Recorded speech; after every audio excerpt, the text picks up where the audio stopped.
Hi guys. Night shift. Alas 10 na nakauwi.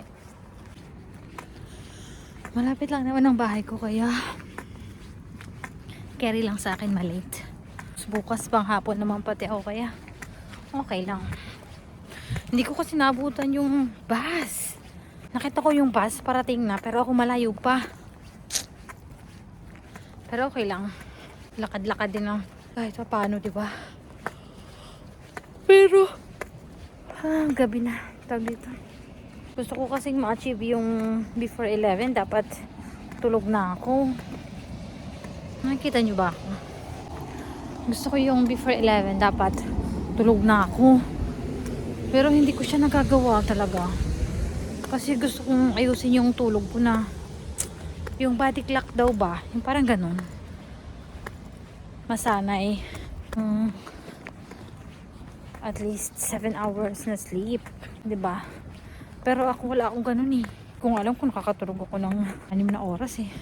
Pero feeling ko naman oo. Pero putol-putol lang. Ay. Kaya gusto ko talagang masubukan yung before 11. Dapat mahimbing ang tulog ko. Pero paano nga kung ganito na kakauwi ako minsan alas 10. Pero talaga ang uwi namin ng end ng shift ko ay hanggang 9:30 lang. Eh natagalan ako sa pagsusulat or pagre-report. Ayun, hindi ko naabutan yung bus. 'Di ba? Pero okay lang naman sa akin. Yung pagtulog lang talaga yung problema ko. Ay nako. Tsaka alam nyo ba guys dito ngayon? Parang lamig pa din. Hindi pa kasi natutunaw yung mga yelo. Pero ano na, kumbaga kung tutuusin ano na dito, yung parang spring. Kasi yun ang start ng spring dito in March, April, May. Yun yung spring. Tapos June, July, August. Tama ba ako? Yun ang summer. September, October, November yata yung spring. Ay, spring mali. Yung autumn.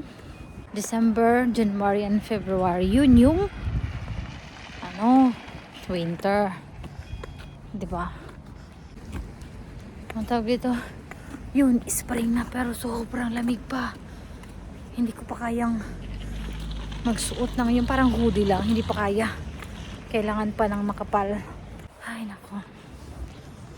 Bakit mag-vlog ng ganitong madilim na? Pero guys, nahiya kasi ako pag may araw. Dapat yung ganito lang. May isang option pa sana na pwede kong masakyan yung 52. Pero mamaya pa. Matagal pa. Maunahan ko pa yun pag naglakad ako. Kasi malapit lang yung bahay ko. Yung bahay ko from work, mga 15 minutes by walking. Kung sasakay naman ako, halos 5 minutes nga lang nasa work na. Kaya malapit lang siya. Sumasakay lang talaga ako kapag pagod ako ganun or pag talagang hindi ko kaya maglakad. Kasi may mga times na ganun yung nakakapagod. Lalo na sa amin kasi yung pasyente hindi naman siya nakakapagod. Nakapagod lang kasi taas baba. Tapos ano pa yung kwento ko? Sobrang lamig. Ang lamig ng kamay ko. Hindi na kasi ako hindi kasi ako talaga mahilig sa gloves. Nag-gloves lang ako kapag alam ko na magtatagal ako sa labas. Pero bihira lang ako gumamit ng gloves. Nakakaalangan sa kamay. Wala, pero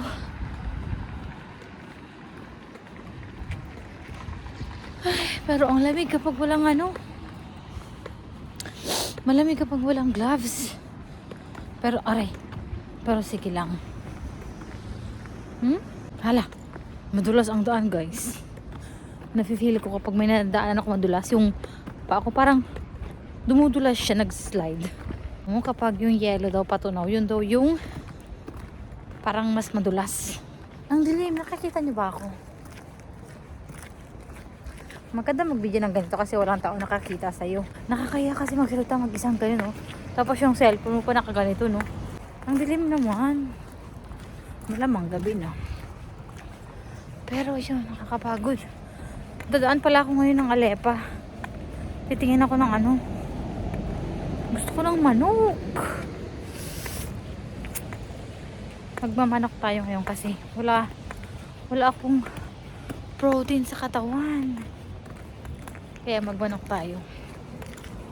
Tingin lang tayo ng mura kasi wala tayong pera. 'Di ba? Alam nyo ba guys? Hindi talaga totoo yung kapag nasa abroad ka, marami kang pera. My God. Isa siyang malaking scam.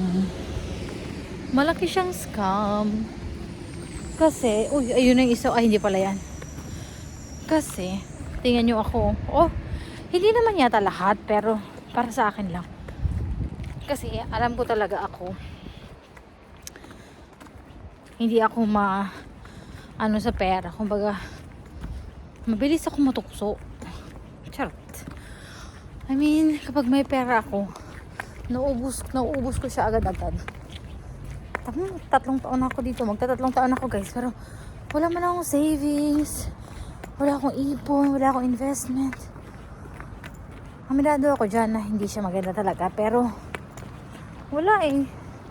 Siguro mag-start na akong ipon kapag nakaano na ako, nakaluwag-luwag. Naka-LL. Naka-LL. Kasi ngayon, wala eh. Gustuhin ko man pero hindi kaya. Sige na nga ang ano ko guys eh. Sige na nga ang tibid ko. Tapos ganun pa din. Tapos nakakautang pa ako kasi nga hindi talaga kaya ng sahod. I mean, kaya siguro kasi 'di ba? Ano? Pero yun nga ewan ko paano i-explain. The more kasi na lumalaki yung sahod mo, the more din na lumalaki yung gastos mo. 'Di ba? Tapos pang Europe, ano din, Europe price. Pero ewan ko ba guys, bakit hindi ako makakapag-ipon? One day millionaire ako kasi. Yun ba yun? Yung parang one day lang nagtatagal ang pera sa kamay. Ay, paano ba ang buhay? Ang buhay abroad. Pinuputol-putol ko lang tong video ko kasi pag may tao pinapatay ko.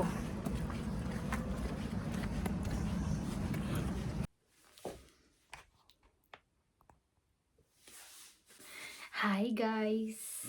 Magandang gabi. Mahupay nga gabi. Magpakita lang ko sa inyo kasi dito sa bahay ko is may malapit na Alepa. Tapos sa Alepa, after 9, maraming sale doon. Nagsisale sila ng mga tinapay. After 9, ang tinapay nila ay 60% off lahat ng klase.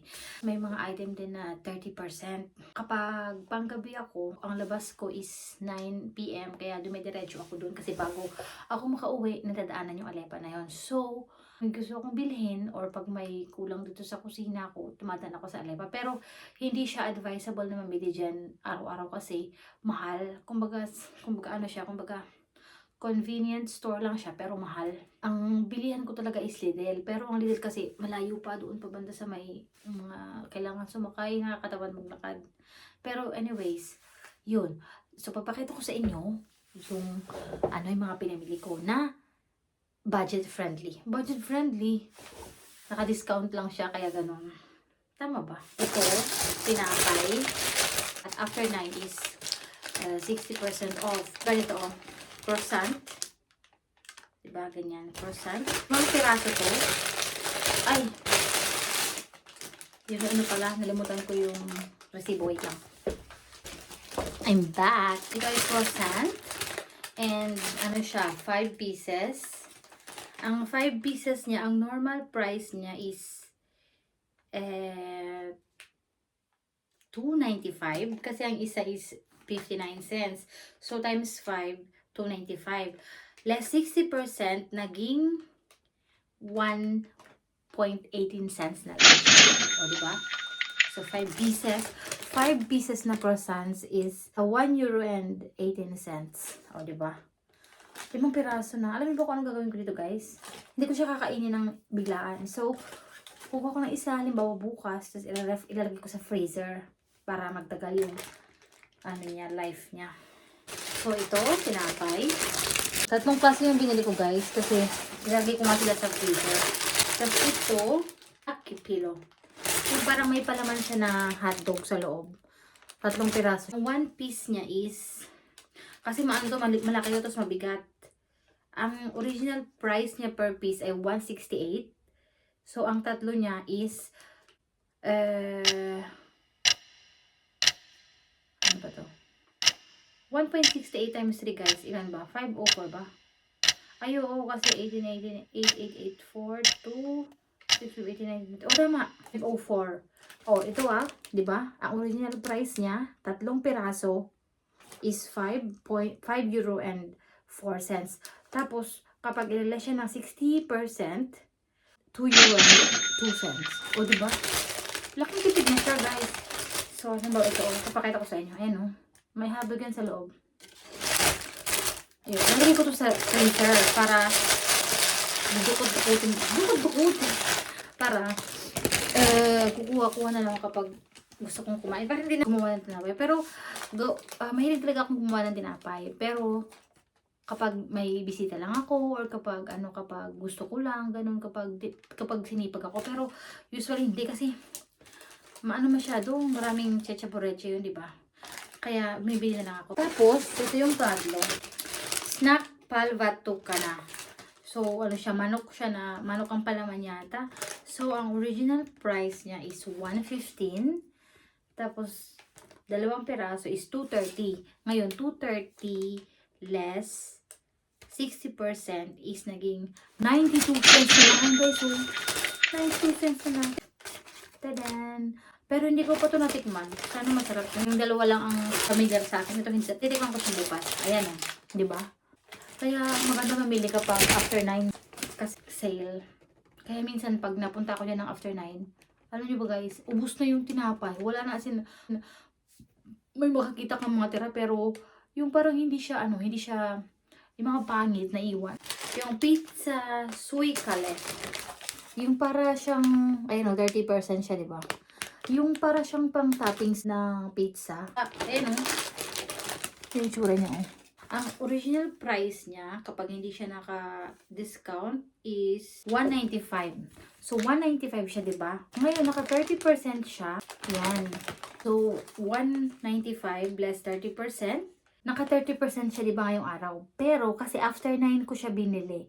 So, meron pa siyang additional na 30%. So, total is 60% ang mababawas sa kanya. So, 195 less 60%, €1.95 less 60% is 78 cents na lang po siya. 250 grams. 78 cents. Ang expiration niya is hanggang bukas, March 10. Pero baka i-freezer ko to hanggang bukas lang. Tapos kasi gusto ko siyang ihalo sa fried rice. Wala kasi akong itlog. Nalimutan ko muna yung itlog. Baka i-freezer ko to. Tapos, after 2 days ko lulutuin. Pwede na, no? Tamo 78 cents na lang. Kaya tipid. Alam niyo ba guys, nagtitipid talaga ako ngayon kasi ang daming bayarin, ang daming gastos. Tapos ito guys, bumili ako ng, hindi ito siya sale, pero kinuha ko kasi wala akong manok. Kaya ihalo ko lang siya sa gulay. 2.57 cents, diba? 300 grams. Tapos, tadan, extra apple. Extra na brand. Kano to guys? Alam niyo ba? 99 cents. Sa tingin niyo ba, sa Pinas may ganito pa 99 cents. Ang 99 cents, sabihin natin nasa 69 pesos. Nakakabili ko ba ng ganito 69 pesos sa Pinas? Mahal na kaya sa Pinas? Ito nasa 150 yung ganito. Diba? 1 kilo. Magkano 1 kilo ng apple dyan sa Pinas? Kaya mas, may mga mahal na brand. Pero yung extra kasi, yan o. Ang extra na brand dito sa Finland, isa siya sa mga mura na brand. Kaya ito yung binibili ko na brand kahit hindi siya ganun kaganda. Ala, May bulok pala, guys. Ayun. Okay lang kasi hindi naman siya ganun kaano. Kunin ko na lang siya bukas para hindi siya makahawa. 99 cents lang kasi nagbaon ako ng isang piraso sa work. Yan yung parang ginagawa kong snack. Nilalagay ko siya ng asin. Last ko na binili is saging. O saging na chiquita. €1.98 ang per kilo niya. Tapos ito, parang lagpas ng 1 kilo. So, naging €2.33 to. Mga ilang araw ko naman to, diba? Ayan, 2.33 yung price niya. 2.33. Tapos malalaki, 4 na piraso. Oh, makabukas nga, hindi ko pa ito makain kasi masyadong matigas pa. Diba? Kasi meron akong binibila na saging. Yung doon pa sa may unahan. Yung, madalas kasi doon nagsisale. Yung parang naalala nyo yung pinost ko dati na isang kahon na saging na naka-discount. Yung mga medyo maiitim na siya pero pwede pa. Yung isang ganun na box, di ba? Yung isang ganito kalaki na karton punong-puno ng saging. €2 lang yun. Tapos may kasama pang parang parang salad yata yun na basta may salad yun. So yun, hindi ako doon nakakapunta pa kaya hindi pa ako nakakatingin kung meron pa rin ba ganun. Pero siguro meron pa, pero hindi pa ako nakakapunta. Yun guys. So, ang total guys ng mga napamili ko is, asan yung resibo? Ang total ng napamili ko ay €11.09. Pwede na no, €11 sa atin is nasa kulang mga 700. Mga 700 ko lahat. Pwede na. I mean, talagang budget siya kasi mga nakasale yung binili ko. Pakita ko sa inyo kaya lang magulo yung kusina ako. Ayan o, ayan pamili ko. So, ito. Hala. Excuse naman sa aking mga hugasin. Hindi ako guys talaga mahilig maghugas ng pakita ko na sa inyo, aminin ko na. Hindi talaga ako mahilig maghugas ng hindi ako mahilig maghugas ng mga pinagkainan ko agad. Lalo na kapag papasok ako. Kasi gusto ko pag uuwi ko, may nag-aantay sa akin na hugasin. Yun, nasanay lang ako. Pero hindi naman siya ganun karami. Ginamit ko lang to kanina. Naggawa ako ng pagkain ko kanina. So yun lang naman yun. Hindi na siya marami. Kaya ngayon hugasan ko siya pag matulog. Syempre, kailangan ko na siyang hugasan. Diba? Sabihin nyo nga. Masaya kaya sa abroad? I mean, sabihin nyo nga sa akin kung totoo ba yung pag nasa abroad ka, mayaman ka na. I mean, kung totoo ba na pag nasa abroad ka is marami kang pera. Bakit ganun? Parang hindi siya sa akin totoo. Scam yata yun. Anyway guys, yun lang naman ang aking kaunting grocery haul. Salamat! Hi guys! Diba, pagkatapos ko mag-haul, diretso ako noon. Kasi inabangan ko lagi yung Encantadia. Kasi nasubaybayan ko siya, kaya pinapanood ko na siya araw-araw. Ayan o, ang pagbabalik sa Encantadia. Sangre. Uy!